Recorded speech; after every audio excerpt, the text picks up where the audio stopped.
I'm on the board of directors of DRI, and I've been asked to speak to you about what is referred to as the Uniform Asset Freezing Act. It's an act that was developed by the National Commission on Uniform State Laws. The act potentially applies in any case where monetary damages are sought, the exception being where the action is brought under a state's domestic relations law or where consumer debt is involved.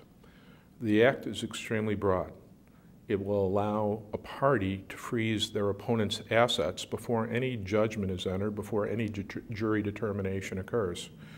All that has to be shown is a reasonable likelihood of success on the merits of the underlying claim, a substantial likelihood that the value of the judgment would exceed the assets that are available, and it will prevent a party from doing things like transferring assets, selling things, paying bills.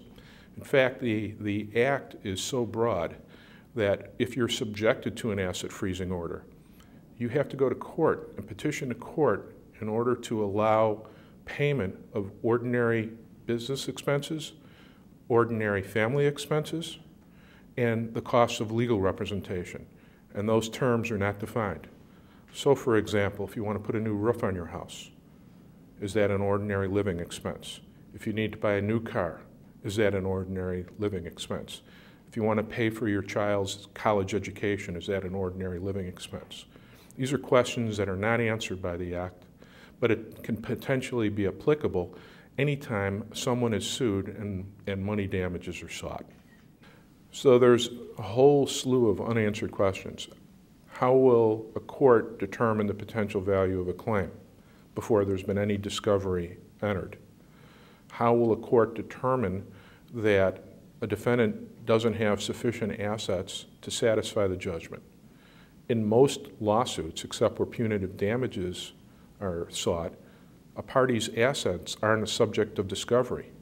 Now will someone have to disclose what their assets are, what their bank holdings are, in order to avoid being subjected to an asset freezing order? The definition of asset is extremely broad. It encompasses anything of value that is not subject to execution under a state's law. If you own an asset with someone else, like a spouse, the asset still could be frozen. The Act would allow a party to encumber another's assets, even those of an innocent co-owner. And the co-owner who is not named in the suit would then have to bring a motion or a petition in front of a judge asking to have the assets released, even though they were not a party to the original lawsuit. And so what it means to the defense bar is that your opponent will be given another tool that will encourage the settlement of lawsuits rather than a trial on the merits.